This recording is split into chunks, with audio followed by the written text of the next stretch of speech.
diyaaraddu hawada maraysaa dib loo soo celiyey waa faldambiyeed iyo isku day dil oo laga xisaabtami doono waqtigeeda waxaad ogtihiin muddadii u dambeysay waxaan ka qayb galnay shirkii magaalada Kismaayo ka dhacay ee looga hadlayay dalkan sidii loo xasilin lahaa oo doorasho loo dhan yahay loo gali lahaa intiina halka fadhida kama warqabtaan saaka markaan garow ka soo baxnay ciidamadii hordhaca ahaa ee wafdiga dawladda Puntland xamar uga qayb gal lahaa shirka lagu igmaday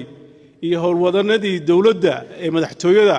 oo maanta safar u galay iyagoo dhex hawada maraya ayaa laga soo celiyay diyaaradoodii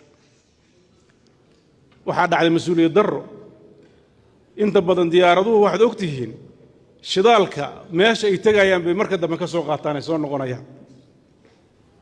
diyaaraddu hawada maraysaa dib loo soo celiyey waa faldambiyeed iyo isku day dil oo laga xisaabtami doono waqtigeeda laakiin inaan Soomaaliya xaaladeeda ka hadalno oo meel walba ugu tagno uga baaqsan mayno cabsi gelin waxaan inii sheegayaa Puntland iyo dadkeedu